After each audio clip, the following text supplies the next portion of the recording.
Hello everybody, my name is Niclas Huschenbeth and today I would like to cover for you one of the most exciting games from the World Junior Championship 2016 played between Jeffery, Xiong and Chithambaram Aravindh. Both super talents, very strong players. Already both players are Grandmaster even though they're both below 16 years old, or in case of Aravindh, 16 years old. So let's get to the game. And you might wonder, why am I analyzing this game? Well, Jeffery Xiong just became World Juniors champion with a magnificent performance of 10.5 out of 13 in the tournament. Very strong performance. He didn't lose a single game, and that's quite difficult to do in a 13-game tournament. Those tournaments are really tough. I've played myself in 3 of them, and it is really competitive, tough environment because especially in these youth tournaments, everybody is fresh, has a lot of energy, and is really tough. So this was certainly his most exciting and spectacular game, so I want to analyze it for you guys. Alright, let's get started. Xiong started with e4 and Aravindh played c5, knight f3, knight c6, and Jeffery is going for the Rossolimo variation, bishop b5. Recently, my colleague here, Grandmaster Aravindh van Kampen, made a series on this. Very interesting way to play. Instead of going for the open Sicilian, the main line, this more quiet approach, which still poses some problems for black. It's more positional approach, quite in contradiction, or quite different, let's put it this way, than the normal Sicilian, where you have a lot of tactical variations, a lot of tactical and complex positions. So Aravindh is going for g6, now takes, d takes c6. So it's kind of the idea of bishop b5, taking on c6, and slightly disturbing the black pawn structure, creating doubled c-pawns, which doesn't bother black too much, but sometimes it can be of some advantage for white. d3, bishop g7, h3 to not allow bishop g4. This all has been seen before many times. b6, usually people start with knight f6 in this position, but it doesn't really matter that much. b6 is a move black has to play anyway, because the white bishop will come to e3, and here it attacks the pawn on c5, so sooner or later black needs to play b6. Now castle, queen d2, and here the main move is e5, but this allows white to exchange bishops, with bishop h6, and this is also the main move here. So instead Aravindh played rook e8 to now be able, if white plays bishop h6, to just retreat. A common motive seen in a lot of positions with fianchetto bishops like that you move the rook out of the way to allow your bishop to retreat to h8. Instead, Xiong, the white player, surprised his opponent, most likely by playing a novelty here, knight h2. Bishop h6 has been seen, short castle and long castle has been seen, but knight h2, a new move. Getting the knight out of the way and introducing this idea of playing f4. So black more or less, well, needs to play e5, and now long castle. Personally, I'm not sure to which degree this was preparation by Xiong, but seems to me honestly that now black's doing the next sequence we're going to see is very natural and good play by both sides, and if there was any opening preparation, it didn't really pay off for white because he's not getting any edge, more so the opposite really. So let's see what happens. a5. Now we have opposite colored, no, not opposite color, opposite castles right? White has castle to the queen side, black has castle to the king side. So that means we'll have an attack. Both sides are going to race and see who can open up the position of the opponent's king quicker and faster. So this is very typical in these positions because, well, you don't need to worry about your king safety. You can just push your pawns forward on that flank, and that's what both sides are going to do here. And so a5 intending a4 and also later b5, b4, and Xiong chooses an interesting approach here. Plays knight a4, slowing down the pawn storm of black on the queen side, because now obviously black cannot play b5 because of knight takes c5. So what black needs to do is first off protect his pawn on c5. And he does it in a very nice way. First bishop e6, king b1, protecting a pawn on a2. And now knight d7. So this protecting the pawn already once. Knight g4. So white is not yet playing forward his pawns, but first wants to get the knight into a better position. And not just queen e7, nice move in general. Connect the rooks, it's always a nice thing to do. And also now protecting a pawn on c5 once more and preparing b5. Now white played knight h6 check, king h8. And now we see also white is intending to open up some files, play h5. So here, first of all, b5, push the knight back. Now this pawn cannot be taken anymore, so the knight has to retreat. And now also some prophylactic play by Xiong. Earlier we saw knight a4 was kind of prophylactic, slowing down the pawn movement for black, but now black does the same thing, plays f6, and the point is that now after h5, which was played, black can keep the position closed for now and go bishop takes h6, followed by g5. And also locking this bishop out, which is not really a huge problem for white because the bishop cannot be attacked. You can see a queen cannot come and pick this bishop up, and the knight would love to come to g8 to just pick this bishop up, but it's just not possible. The f6 square is occupied, obviously, and there's no other route or no other feasible route available. Via e7 would just take way too long. And now rook df1, and this might be a first slight critical moment in the game. White could have also gone g3 immediately. Of course, white still wants to open up the position on the king side. He wants to get to the black king. The question is just how to do it. g3 was possible. And now black could answer with g4, allowing this bishop to get back into the game. And the position is rather quiet. White can probably defend well here by putting knight on c1. And it's more of a positional game again, and not so much who is going to attack faster. And it seems the position is roughly balanced. Probably what white didn't like here was bishop g4, intending to put the bishop on f3, and then only later following up with g4. And then this bishop, you can just not get rid of it. And it's really going to be quite annoying on f3. For example, here c4, just intending to open up some files. White doesn't want to take on c4 because that would open up the b file, which would be very nice for black.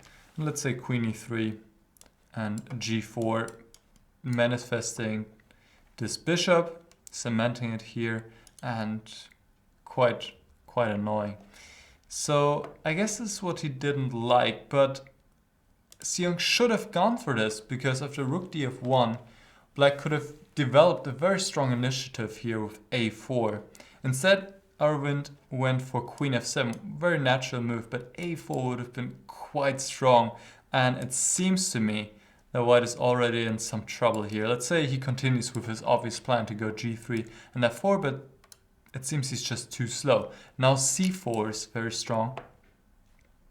And now threatening b4 followed by c3. For example, if f4 now, just continuing, then it's just too slow. b4, knight e2, c3, and here, white already needs to give the knight. Obviously, this can't be the solution, because if b takes c3, then black doesn't take, but plays b3 instead. And that's why actually black had to earlier play a4 first to now have this b3 move available, and it's just all going to fall apart. You can see the queen is coming in on a3, and black is just having a tremendous attack and just completely winning here. And well, what else can white do in this position? Instead of playing f4, well, you could take on c4, but just bishop takes c4, rook d1, knight c5, the black pieces are all coming alive, b4 is still in the air, attack on e4, and where's the white attack? It's pretty much not there and will still take too long. So this was a great chance for black. By the way, just to make it clear, black cannot start with b4. That's also why a4 needs to be played, because here white could once again go back to a4. So a4 was the key move here to take away the square from the white knight, as well as in some later variations have this option b4, b3. So let's see what black did. He played queen f7, attacking the pawn a2 once more and threatening b4, but Xiong just ignored it. He just played g3 because he realized, okay, I just gotta get my own game started. I cannot wait around or move pawns on my queen side in front of my king, because it's going to be too slow. White cannot play a3 or b3. Just as a general rule of thumb, don't move pawns where you are weaker or where your own king is placed, right? And here black is attacking, so if we move a pawn here, it doesn't matter b3 or a3, we're going to make it easier for the opponent to open up the files, because obviously black doesn't need to push the pawns that much forward, but can earlier exchange pawns and then open up a file.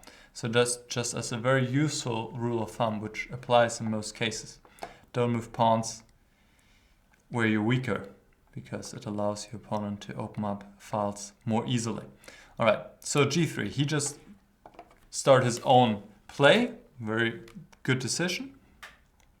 And now b4, which is very natural. Also here, black could have played g4, but also here, I would say white is having some chances. Objectively, maybe a little bit better for black, but certainly a rich game, and anything can happen here. Bishop g5, putting on some pressure on the pawn f6, and this can be completely wild, really. All right, let's follow the game. b4, and now picking up the pawn on a2, which is nice, but this position is not that much about pawns. It's about who can develop a stronger attack. And right now you can see the knight is beautifully placed, blocking the pawn here in a5 and making it difficult for black to open up files. And he goes c4 to open up some more files and get to the white king. Of course, white cannot take on a2 because of c3 check and winning the queen. But Xiong has other things in mind anyway. He goes f4, and this is a critical moment, I would say, once again. Here, Aravindh takes on f4 and then takes on d3. But it seems that taking on d3 immediately would have been much better. And we'll see actually a direct comparison in just a moment. Here, white should play b3. And then black sacrifices the bishop and now takes on f4, g takes, queen takes b3. And I'm just remembering that I can turn on the engine so you can actually see the bar change on the side. Yeah. I had already analyzed the game, obviously, so I didn't need the engine, but maybe for you guys it's nice to see the evaluation on the side here. So queen takes b3, and now white needs to play queen a2, exchange queens. And this endgame is quite complex once again. Of course, black has a bunch of pawns, but it seems that white is all right. Let's say g takes f4, rook takes f4, c5. Looks very dangerous, but white can play knight b2, stopping c4 and attacking this pawn. and it seems that white is doing all right, but black is certainly the one who's playing for a win here. But what I want to point out really is if white plays like he played in the game, but without this pawn pair on e5 and g3, which we'll come to in a moment, then it just doesn't work. Here after f takes g5, d takes c2, g takes f6, black can play bishop b1, threatening checkmate. And all this happened in the game, we'll see it in a moment, without those two pawns. But the problem is here, it just doesn't work. Here black can take, and after f7 check, just take here. Cute little under promotion, e8 knight, but now this is the crucial point. King h8, just retreating. And if you can just visualize it in your mind right now, if those two pawns were gone, and we'll get to this in a moment again, white could play queen d4. But here obviously he can, and then there's nothing you can do against those checkmate threats, and white is just lost, no checks, rook f8 also not possible. Just works so beautifully for black here. So this is why Aravindh should not have taken on f4 first, but taken on d3 first. Alright, so he took on f4 and now took on d3. Here it could have still been a quieter game than what we'll see if black now takes on f4 or maybe goes g4, and it's still roughly equal. But c takes d3 is really now leading to some crazy positions. White could transpose in a position in the variation we saw earlier with b3, where black has to take on b3. But now he can also go for this. Just take on g5 and take on f6. And we have this line with bishop b1, which in fact now is a mistake. But here it's already quite difficult for black, because always there are ideas of bishop g7 followed by rook hg1. That's another drawback of having exchanged those pawns on e5 and g3, that it opened up the g file for the rooks. So here, instead of bishop b1, which is tempting of course, black should have taken on e4. And this seems to still hold the balance. Queen takes c2, and now bishop d5. And for example, bishop g7, king g8. This looks very threatening to play rook hg1, but really it is not threatening much, because white doesn't have any great discovered checks, and here after b3, white would need to repeat moves. So this would have led to equality. After bishop b1, however, let me see. Yeah, I think here black's in trouble. Bishop g7 check, king g8 and b3. And this is exactly what we were talking about earlier, right? Here we said in the other position black could take, but now he can, because here, this is what I had mentioned, here white can just play queen d4, not queen d3, but queen d4 and just checkmate on g7. So black cannot take on b3. He played knight c5, which is a crazy move, spectacular, but it doesn't really work. The best try would have been rook e5, but I think also here black is in trouble. Let's say rook hg1, rook takes h5, all those moves of course not obvious and found by myself with the assistance of a good friend, the computer. Queen f4, and here I looked at a line, rook e8, and now white has this move, knight b6, and it is just craziness once again. Knight c5 now, if knight takes b6, now the bishop retreats and the rook comes in a devastating fashion. If queen takes b3, beautiful tactic here. Well, either one white can choose, but rook g8 works here very nicely. Rook takes, bishop g7 takes, and this is a checkmate. Or king takes g8 and f7. So here in this position black would need to play knight c5, and then there's a forced line more or less, rook g7 still, now knight takes b3, king b2, c1 queen, rook takes, knight takes, and it's surprising that black even survives this, but due to his fork he wins back to queen, but this position also seems lost to my mind with those two connected pass pawns and bishop and knight against the rook. But that was black's best try. After knight c5 he should be just lost, because white takes. Now the point was to open up the a file, of course, with a4.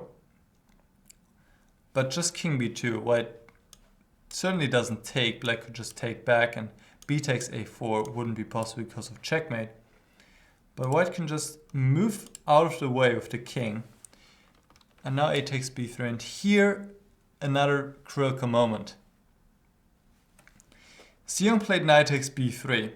Instead though, he should have played knight d3, which would have given him, a winning edge.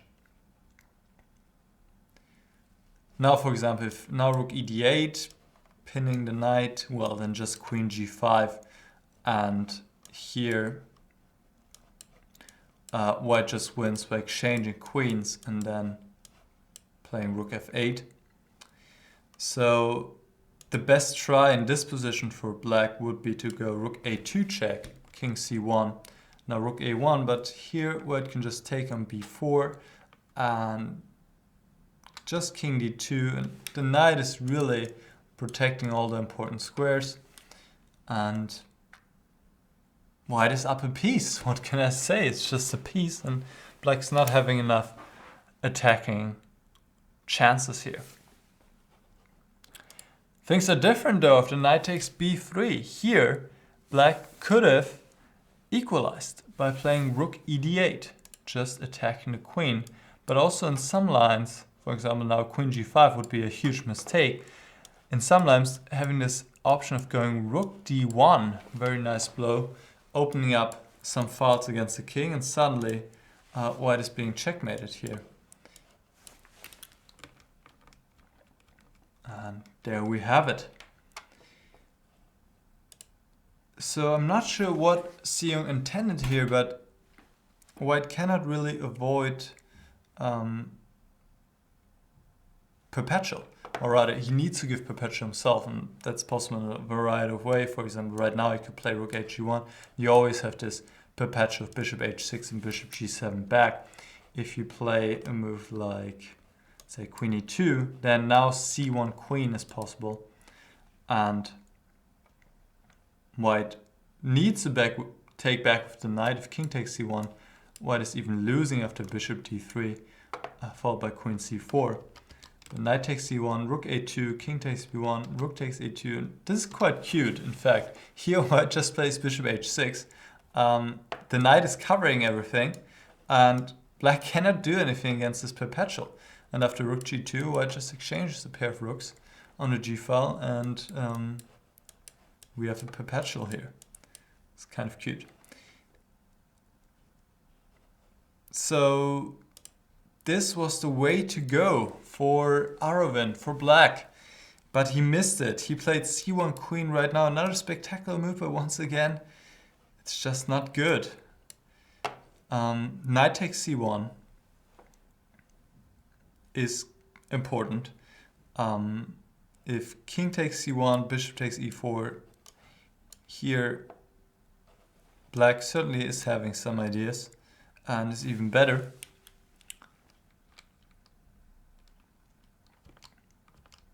But knight takes c1 simply, and you probably heard it before, of course, the knight is the best friend of the king, and it's so true here, covering the crucial squares a2 and sometimes possibly b3, and here it's just over for black. Bishop takes e4, rook hg1, rook a5. Here bishop h6 followed by rook g7 would have been also possible. It doesn't really matter. Where it plays rook g5, c5, rook g1, c4, but now just takes b4. And black's giving up some more pawns, but once again the knight is just right there and nothing going on. And of course white is ready to strike as well. Rook takes g5, rook takes g5, bishop d5 was played, but now simply bishop h6 and rook takes d5. Simple tactic. Obviously after queen takes d5 there's f7 followed by checkmate. So one last try was rook takes b3, when even king takes b3 wins, to be fair, but queen takes at b3. Of course, protecting a rook is simple enough, and after queen takes f6, well, anything really. Queen c3 and game over. So a spectacular game, some crazy positions, but in the end it was decided in Xiong's favor, and I think that was hugely important, of course, for his end result, winning the championship. And it also shows that he has a good attacking instinct. He knew when to give up this pawn on a2 and go for his own attack. And then, of course, there were also a lot of lines to calculate. I mean, when it started to really heat up, he found almost all the right moves, Jeffery, Xiong, and then due to mistakes of his opponent in the critical positions, he won this game. All right, I hope you guys enjoyed this analysis, and I'll see you again very soon. Bye-bye.